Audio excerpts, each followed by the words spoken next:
lo conocen, yo lo considero de los mejores biofísicos o más bien biomatemáticos de México, con una sensibilidad muy desarrollada en torno a los temas de interés biológico modernos o de hoy en día, perfectamente bien enmarcado en el contexto de la teoría evolutiva. Pues bienvenidos y un aplauso para ustedes. Sí.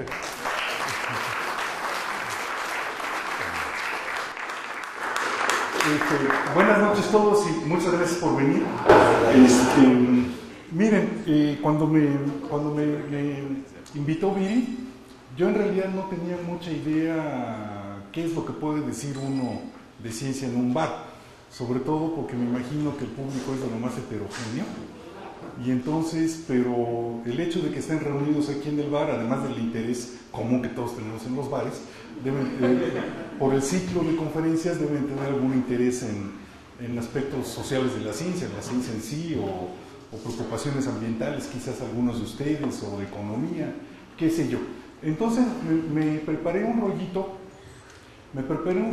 que ya está publicado en los puntos esenciales.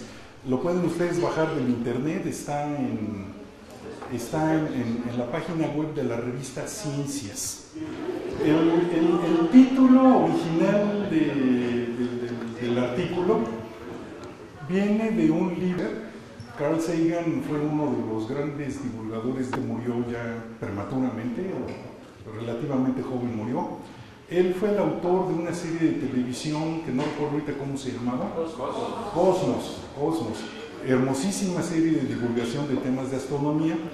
Y él fue el autor de la novela en que se basaron unos productores de Hollywood para hacer una película con esta muchacha, ¿cómo se llama?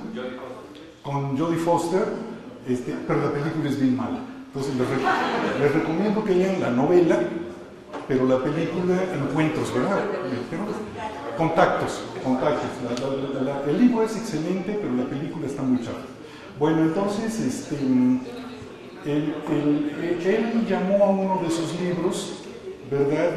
Algo del encanto mágico de la ciencia, no recuerdo yo el título exacto, pero una vez conversando con un profesor, colega y amigo mío, estábamos jugando, parafraseando el título, y a nuestro artículo decidimos ponerle La ciencia y sus demonios. Entonces, esta es una especie de confesión crítica de la ciencia, porque como todos nosotros, algún demonio tenemos escondidos que nos molesta de vez en cuando. En las noches de insomnio nos viene a jorobar la tranquilidad, ¿verdad? Entonces, lo que yo les quiero platicar a lo largo de esta hora es cómo la actividad científica también tiene sus demonios, ¿verdad? Que de vez en cuando nos acordamos de ellos y nos vienen a quitar la calma y nos vienen a quitar la tranquilidad. Entonces, pero voy a empezar, curiosamente, con una frase que es la frase quizás más repetida en la ciencia política.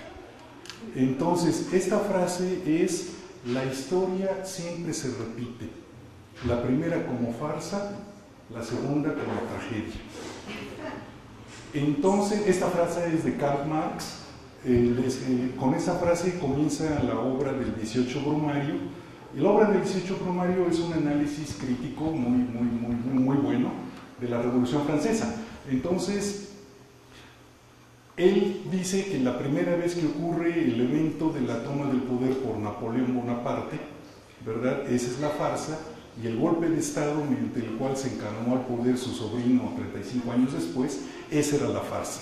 Efectivamente, la historia se repite, pero la historia no se repite periódicamente. Los matemáticos y los físicos saben perfectamente cuál es la definición de una función periódica, y una función periódica es una función que no tiene ningún margen de adaptabilidad ni de maniobra, porque está condenada justamente a que después de que transcurre un periodo regresa al punto inicial, y entonces la historia sería determinista por completa, y ya sabríamos lo que pasaría dentro de algunos años conociendo el pasado. Entonces eso es una caricatura absurda, decir que la historia es periódica. Por eso hago énfasis en la frase de Marx, porque dice que se repiten algunos rasgos de la historia, pero con de manera diferente. Él dice la primera vez como farsa, la segunda como tragedia. Entonces quiero platicarles algo que en mi grupo de trabajo hemos estado discutiendo mucho, porque yo pertenezco al grupo de trabajo de biología y matemática de la UNAM, pero en mis tiempos mozos pertenecía al grupo de trabajo de ciencia y sociedad, donde se hacían discusiones grillas padrísimas, ¿verdad? Y estos son polvos de aquellos dos, porque ese grupo dejó de funcionar hace algunos años, aunque afortunadamente muchos jóvenes, algunos de los que están aquí presentes, lo están volviendo a echar a andar. Bueno, entonces nos remontamos a la historia, no muy lejos. Esencialmente voy a hablar, cuando hable de ciencia, cuando hable de civilización, nadie me vaya a echar la boca de que no hablo de los indios, de los chinos, de los mesoamericanos y de los árabes. Voy a hablar de lo que nos atañe de manera más directa a nosotros, que es la ciencia occidental, cristiana. Bueno, entonces les pido que echen el tape para atrás y se vayan a Europa, en particular a la Francia del siglo XVIII. Entonces, en la Francia del siglo XVIII surge un movimiento que conocemos ahora como el enciclopedismo. Ese movimiento es un movimiento con una gran ambición intelectual y que pretendía tratar de hacer el catálogo exhaustivo de todas las ciencias y oficios existentes en la civilización en aquel entonces. La obra de este grupo, evidentemente, se llama la enciclopedia. Y la enciclopedia son varios metros de libros puestos así uno junto al otro, con descripciones detalladas de todo lo que era el saber humano, al menos en la Europa de aquella época. Este trabajo tan meticuloso, tan intrincado, tan detallista, obedece a una razón filosófica muy clara, al menos a mí me queda clara. Obedece a la razón a que todos aquellos pensadores, D'Alembert, entre ellos Diderot, todos los franceses que ahora tienen nombre de calle, en Polanco, en la Ciudad de México, ¿verdad? Todos aquellos tenían una apuesta muy fuerte, porque era la apuesta que definía por completo su actitud ante el mundo, ante la naturaleza. Y la actitud que ellos tenían era: el mundo es discernible, el mundo obedece leyes y el mundo y sus manifestaciones son accesibles al conocimiento humano. Es decir, podemos estudiar y llegar a conocer cada vez más todos los secretos del universo. Y entonces a esa rama, a ese estilo del pensamiento de los enciclopedistas, enraizó profundamente en la biología, en una escuela que se llama la Escuela de la Morfología Racional. Y es muy importante históricamente destacar la importancia que tiene la morfología racional, porque hasta ese entonces, sin discusión, la vida provenía del creador, ¿sí? El creador era el que decidía las historias de la vida, la evolución de la vida, si es que hubiera evolución, el origen de la vida, el origen de la forma viva, etcétera, etcétera. Entonces ellos adoptan el compromiso de decir: no, la vida sigue leyes, porque es parte del resto del universo, y esas leyes eventualmente pueden ser conocidas por los humanos.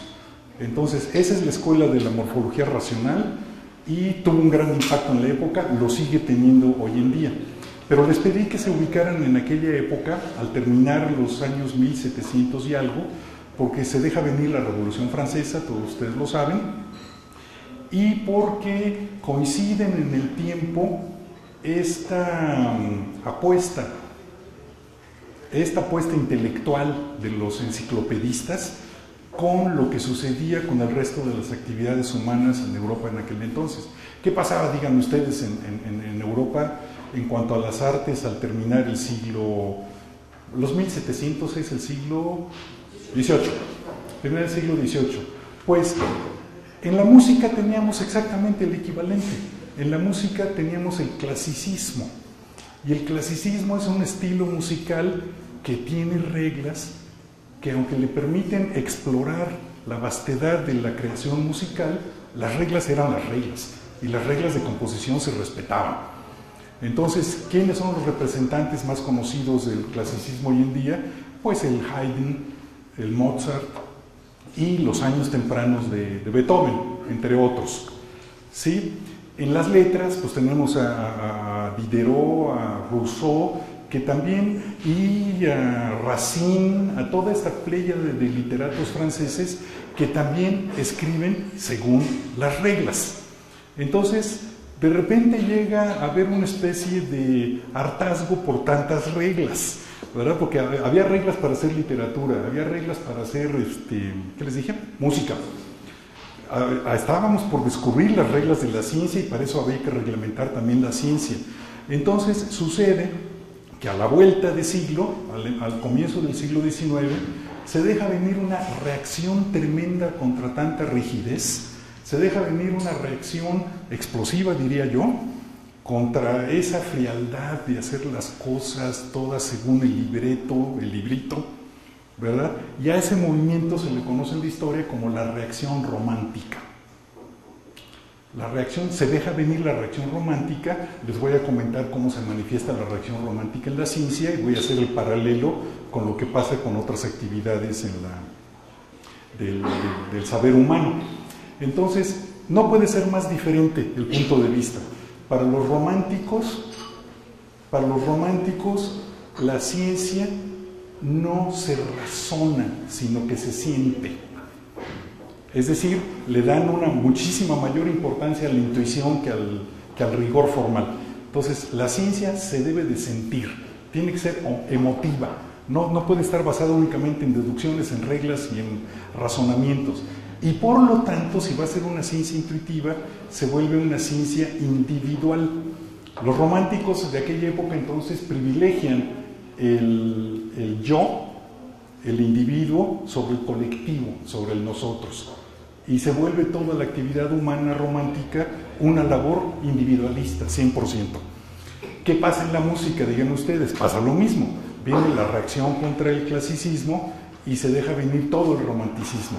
Schumann, Mendelssohn, Liszt, todos los músicos, Brahms, toda la gran cantidad de músicos románticos. Y fíjense ustedes que en literatura el romanticismo tiene rasgos bien interesantes, porque en literatura el romanticismo adopta como temas esenciales, como temas recurrentes, el regreso a un pasado mítico que nunca existió, por eso se llama mítico, pues, ¿no? Y todas las historias giran alrededor de ese pasado glorioso mítico que ya se perdió, y de tal manera vemos que la literatura inglesa produce obras como Ivanhoe de Scott, ¿verdad? Produce las obras del estilo del Rey Arturo y La Mesa Redonda, es decir, todos son personajes que existieron o no existieron, pero que pertenecen al pasado y que se mitifican y que se vuelven héroes todopoderosos, gloriosos, modelos de virtudes, modelos de honradez, de valentía, de todo lo que nosotros consideramos que son rasgos positivos del ser humano. Entonces, esta se llama la primera crisis racional romántica de la historia. Entonces, ya instalado el romanticismo en la Europa de comienzos del siglo XX, otra vez sucede, ¿verdad?, que ahora no hay de dónde asirse, porque cada quien tiene su ciencia en su cabeza, cada quien tiene su literatura en su cabeza, no se hace nada para la sociedad, todo es para y por el individuo. Entonces, viene una nueva reacción que ustedes mismos nos van a decir encabezada por quién. Encabezada por los que ahora consideramos los mayores pensadores del siglo XIX y que de nuevo apuestan a que sí se pueden encontrar reglas generales que obedece el universo y que son accesibles, eso es lo más importante, que son accesibles al intelecto humano.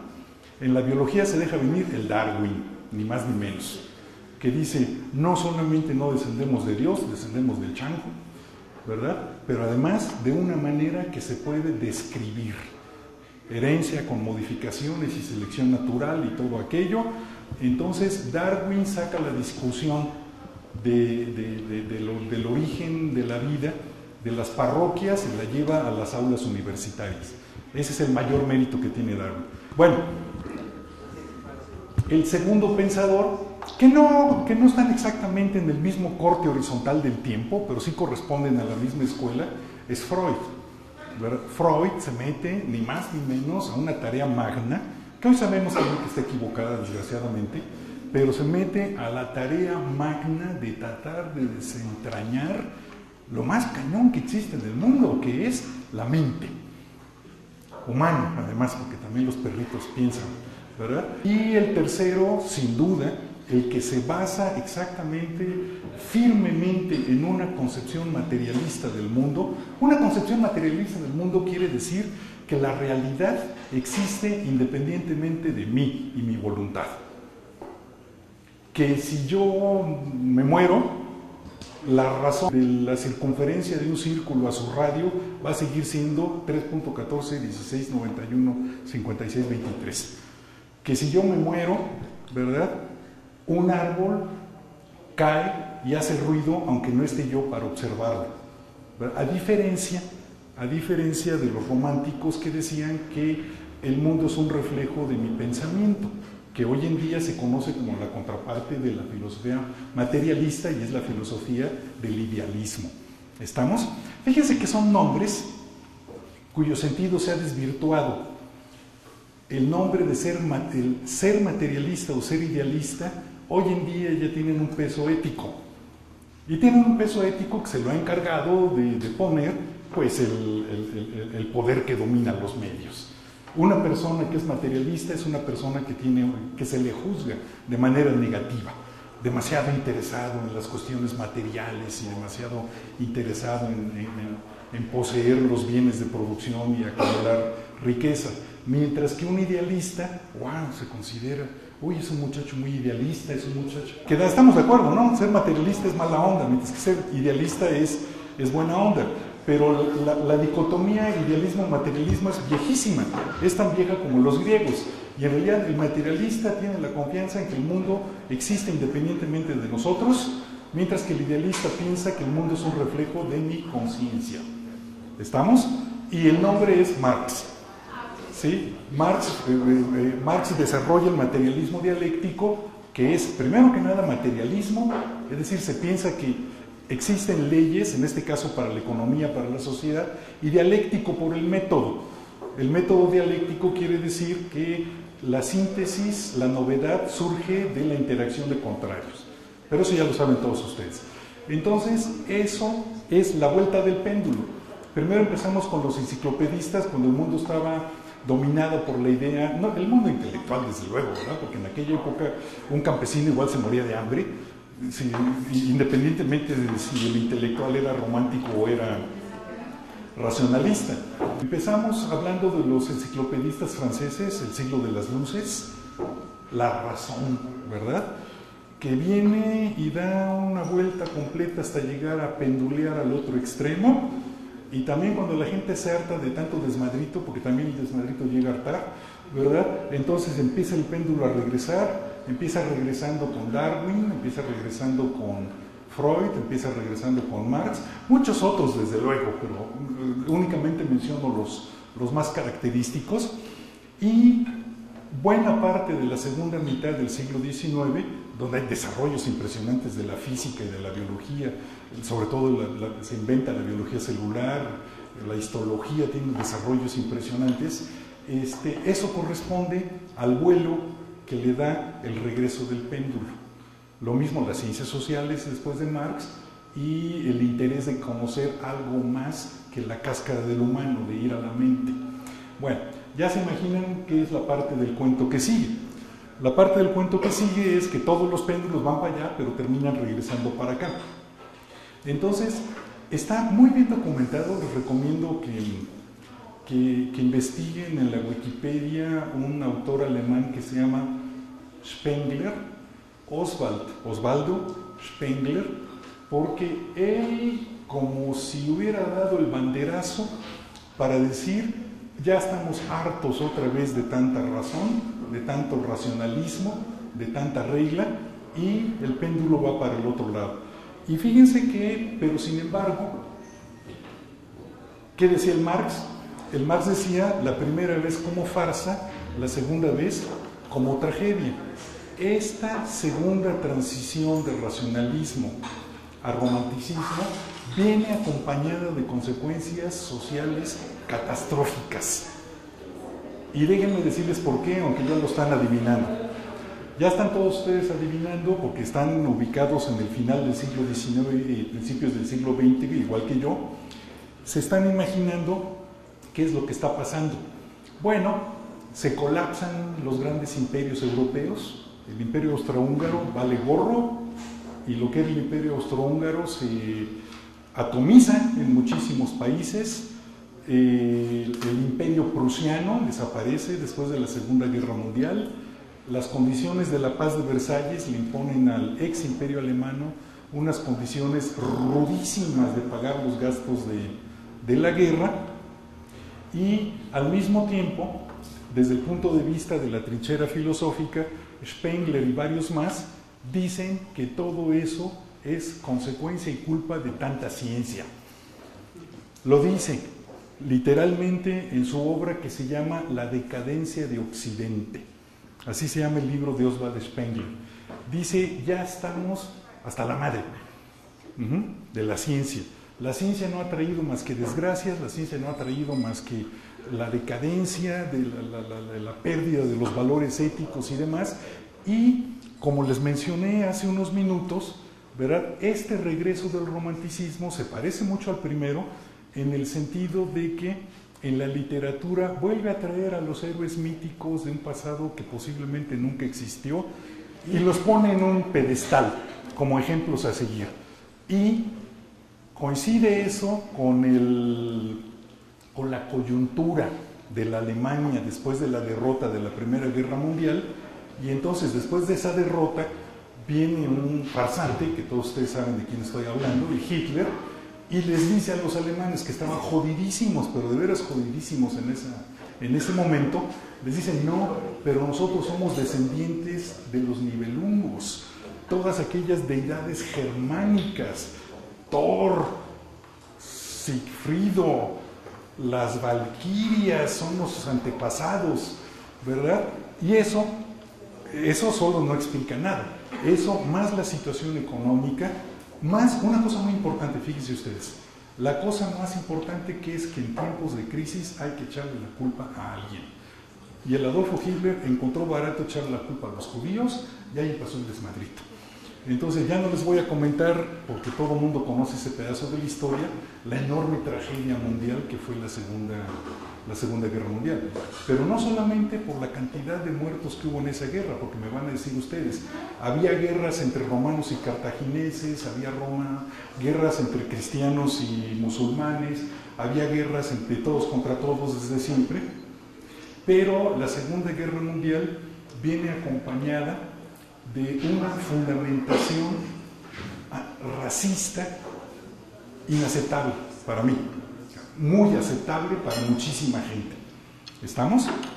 Bueno, pero gracias a la Segunda Guerra Mundial se viene otra vez una oleada, porque la Segunda Guerra Mundial necesitaba un aparato bélico, muy poderoso para poder ganarle al otro. Entonces se invierten cantidades enormes de dinero en la investigación científica, porque la investigación científica va a dar mejores aviones, mejores bombas, mejores blindajes. La física que hay detrás del diseño del blindaje de un tanque de guerra es fascinante. Es física de premio Nobel, ¿verdad? Cómo lograr diseñar y la contrafísica de cómo diseñar proyectiles que perforen cualquier blindaje es más fascinante todavía. ¿Hay algún físico por aquí? Bueno, déjenme comentarles que tuve la suerte de conocer al hijo de un militar soviético que participó en la batalla de Stalingrado. Y déjenme decirles que este tenía un grado de doctor en ciencias físicas, y él me decía, no, lo que tenemos que hacer es diseñar la composición del proyectil, es decir, la aleación de metales que iba a componer el proyectil, y la velocidad, es decir, la energía con la que va a impactar el blindaje, de tal manera que cuando llegue y choque contra el blindaje, el calor disipado, fíjense ustedes qué sofisticación, el calor disipado sea el calor que pone al blindaje en su punto triple. Los físicos saben que el punto triple es un punto donde dadas las condiciones, conviven tres fases: la fase líquida, la fase gaseosa y la fase sólida. Entonces, si lograban eso, el proyectil atravesaba el blindaje como un cuchillo la mantequilla. Se iba hasta la cocina y adentro explotaba, y matanga con todos los que iban adentro del tanque. Entonces, la Segunda Guerra Mundial, les decía, paradójicamente, que es el resultado del romanticismo, ¿verdad?, impulsa mucho el regreso al racionalismo. Y lo mismo pasa, ya estamos empezando a llegar a las épocas donde algunos de nosotros estábamos vivos. Yo recuerdo de chavito, en los años 60, 50, 60, ¿verdad?, había una publicidad tremenda para todo lo atómico y lo nuclear. Todo lo atómico y nuclear era buena onda. Las plumas que nunca fallaban eran las plumas atómicas. Ya no se llaman así, ¿verdad? Ya no se llaman así, ¿verdad? Sí. Los bolígrafos se llamaban plumas atómicas. Todo a lo cual le quería uno conferir alguna etiqueta de seguro, eficiente, confiable, era atómico. Todo era atómico y todo era nuclear. Y fíjense ustedes, para los que estén demasiado jóvenes y que no recuerden esta parte de la historia, esa prenda femenina que nos encanta a todos, que es el bikini. Bueno, yo nunca me he puesto uno, pero igual me encanta. Esa prenda que se llama bikini, investiguen, indaguen de dónde viene el nombre de bikini. Bikini se llama el archipiélago del Pacífico donde se hizo la prueba de la primera bomba termonuclear. Entonces se vino tan de moda con ese modernismo con el cual toda la tecnología podía resolver los problemas de la humanidad, como la primera bomba termonuclear explotó en el atolón de Bikini, ¿verdad? Y todo el mundo hablaba de bikini. A un diseñador muy abusado se le ocurrió ponerle esa prenda, el bikini. Porque además coincide que empieza con la palabra bi, que quiere decir dos, que implica que tiene dos partes, la de arriba y la de abajo, ¿no? Todas las películas gringas que llegaban a México vendiéndonos la idea de la felicidad a través del consumo, el American Way of Life, ¿verdad?, venían acompañadas de esas ideas del progreso. Vamos rumbo al progreso. El que no se suba ahorita al carro del progreso, que se joda, porque el progreso va a pasar y al que se le pase el tranvía ya se le pasó un futuro feliz. Entonces, esa es una idea también de mucha confianza en la ciencia, y una de sus consecuencias, fíjense, casi por primera vez en la historia de la humanidad, la tecnología se deriva de la ciencia. La tecnología del Renacimiento, la tecnología de la Edad Media, era completamente empírica, total y absolutamente empírica. Ya en el siglo XX, no. Los aviones están científicamente diseñados, las bombas están científicamente diseñadas, los proyectiles, todo lo que ustedes quieran, están científicamente diseñados. Bueno, entonces así vivimos hasta que a alguien se le ocurrió, es todo un movimiento que viene de las ciencias sociales, tanto de Estados Unidos como de Europa, que todos ustedes lo conocen, el famoso, ¿qué es el modernismo? El posmodernismo. Hasta Salinas de Gortari decía que era un político posmoderno. Bueno, el posmodernismo no es más que un nombre, un apelativo para lo que ya conocemos, es la reacción romántica viene de nuevo. Entonces, ya nos encontramos hoy en día. ¿Qué sucede hoy en día? Sucede, como les platiqué, que la Revolución Francesa había sido una coyuntura importante para la transición romántica de aquel siglo. Les platiqué que la Segunda Guerra Mundial fue una coyuntura importante en ese momento, como lo fue la Primera Guerra Mundial también. Ahora sucede que ya viene el péndulo de regreso, pero el detonante es la desaparición y el contrapeso del capitalismo, es decir, la desaparición de la Unión Soviética. La Unión Soviética, mal que bien, mantenía un equilibrio de terror con Estados Unidos, y ese equilibrio de terror, el escenario natural de batalla era Europa. Que la Unión Soviética más bien mantenía un equilibrio de terror, pero un equilibrio con los Estados Unidos, y como el campo natural del enfrentamiento era Europa, entonces los europeos se inventaron una cosa fabulosa, se inventaron la mejor herramienta para mediatizar a la clase trabajadora. Y ese invento se llama el estado de bienestar social, y está asociada a los gobiernos de la socialdemocracia, sobre todo a la socialdemocracia alemana y a la socialdemocracia nórdica, es decir, daneses, noruegos, suecos, finlandeses, etcétera, etcétera. Entonces, ellos crean el estado del bienestar, que es una situación social en la cual el trabajador tiene todo garantizado: la pensión, la educación, la salud. Por eso se llama el estado del bienestar. Una jubilación muy decorosa, el cuidado de los niños. Entonces todo el mundo dice que las sociedades ideales son esas sociedades del estado del bienestar, porque realmente la están pasando a todas marcas, la están pasando bomba, ¿verdad?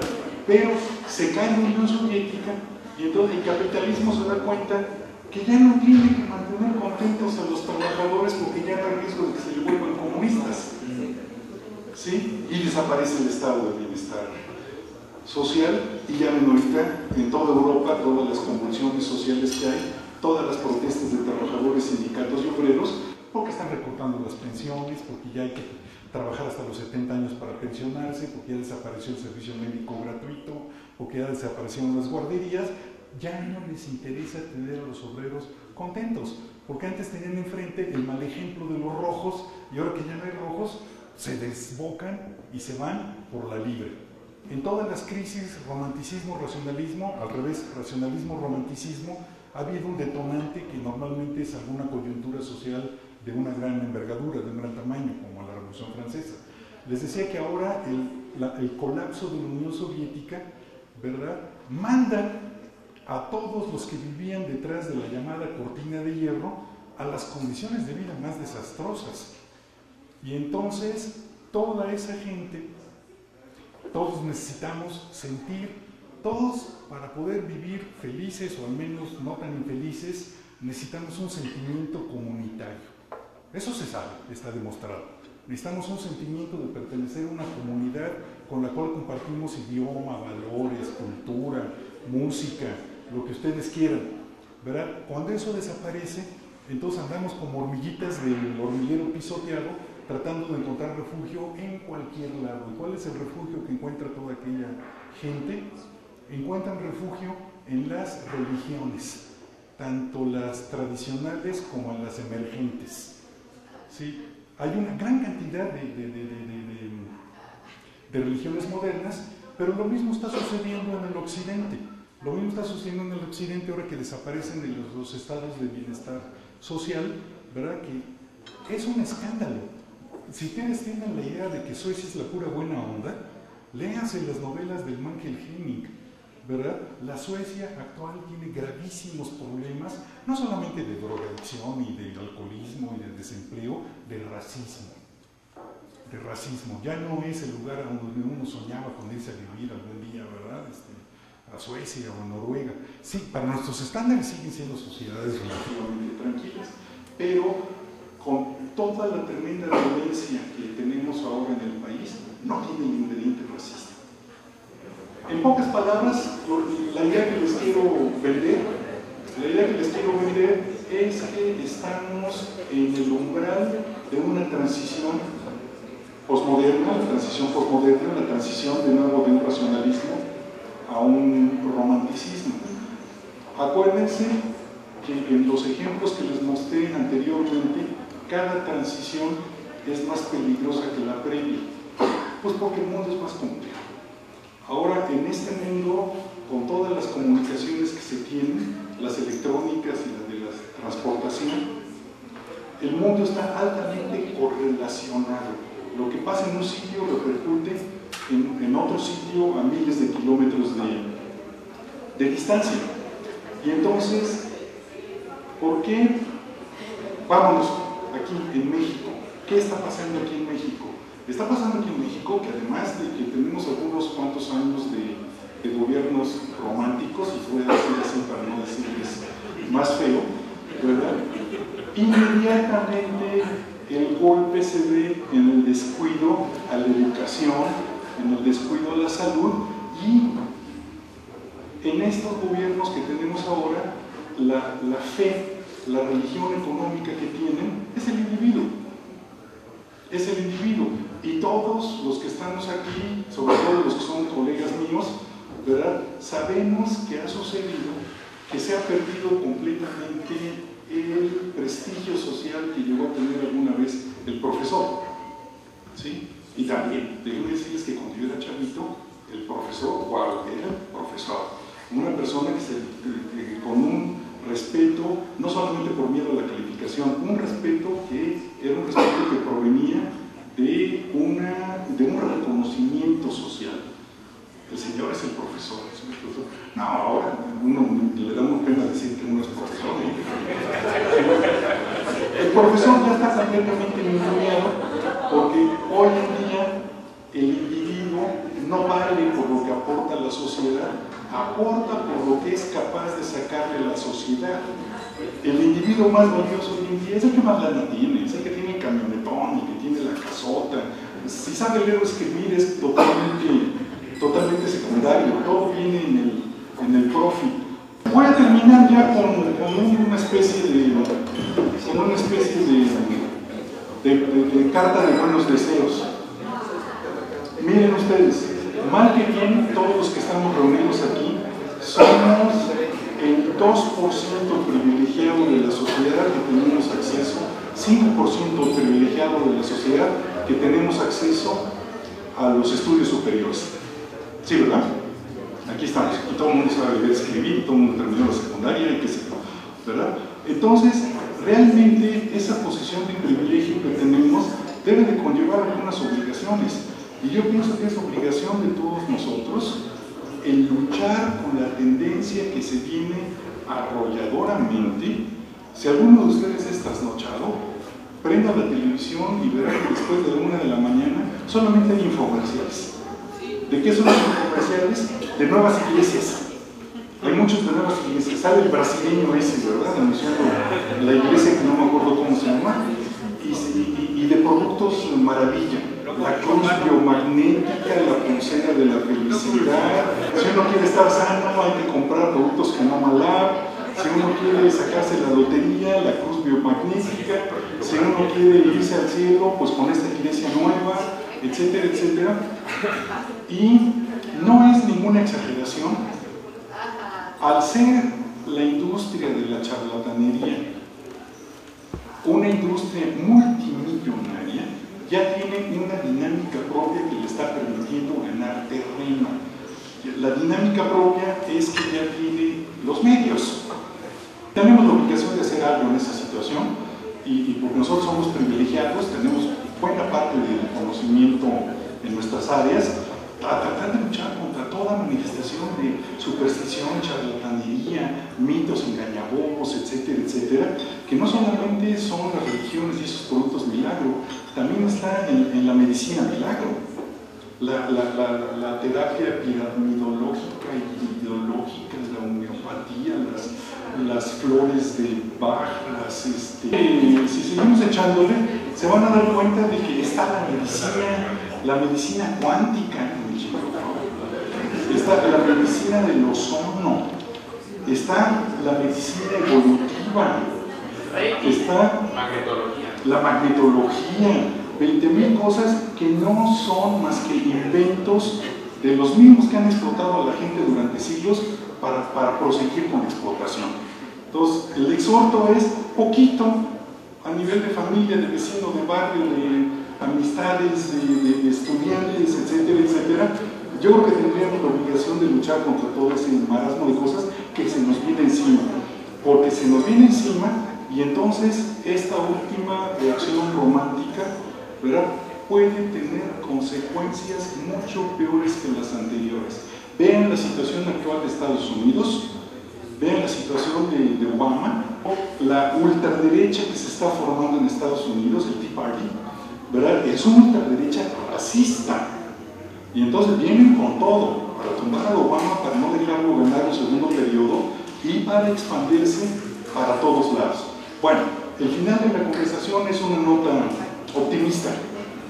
La nota optimista es que en el momento de las transiciones del racionalismo al romanticismo, lo que podríamos llamar la crisis, en el momento de la crisis, ese momento de la crisis es equivalente al triple punto termodinámico de los materiales.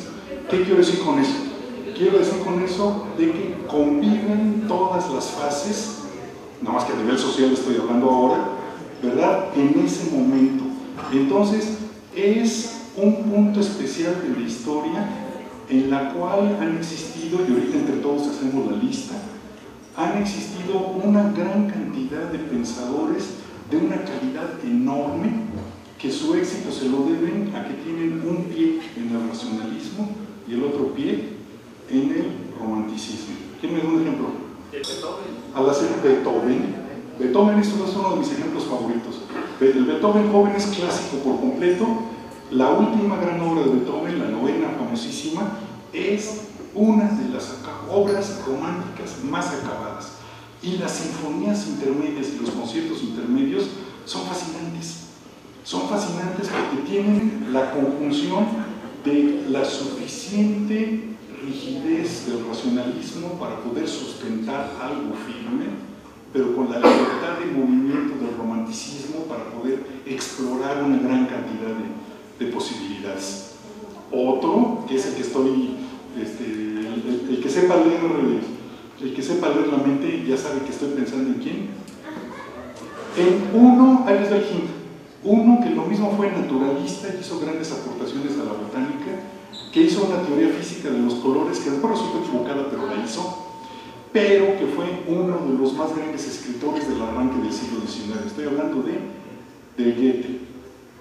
Un gran pensador, el Goethe, tenía las dos facetas. Tenía la suficiente dosis de razón acompañada de buena dosis de romanticismo. Entonces, en la última crisis romántica, yo creo que estamos viviendo ahorita la última, que estamos en la época de crisis. Entonces es una época de oportunidades también. No solamente se deja venir el peligro, pero es una época de oportunidades que hay que saber explotar. Está uno de mis personajes favoritos en la historia, porque fue un tipo que tiene varios récords mundiales. Es el fulano que ocupó una plaza universitaria por el lapso más prolongado del mundo. Fue profesor de tiempo completo de la Universidad de St. Andrews en Escocia por la friolera de 75 años. ¿Sí? Nadie ha sido profesor de tiempo completo, la mayoría de gente me llega a 75 años. Entonces, biólogo, latinista, conocedor de la literatura grecolatina como pocos y gran matemático. Es Darcy Thompson, un escocés. Búsquenlo, por favor, su biografía es fascinante, porque le tocó toda la mitad del siglo XIX y la mitad del siglo XX también. Entonces, búsquenlo, por favor. Entonces, ¿cómo se llama el libro? De forma. Acerca del crecimiento y la forma, que es un libro bellísimo de biología y matemática, es el primer libro matemático en la historia. Y del lado positivo, tratar de aprovechar las oportunidades que nos va a presentar esta crisis, porque desde mi punto de vista, ahorita es momento para hacer un tipo de ciencia muy específico, una ciencia con emoción. Una ciencia que al mismo tiempo sea formal y rigurosa, pero que también sea emotiva, como lo hicieron todos aquellos de las épocas de las crisis antepasadas. Bueno, ¿dónde están mis vasos?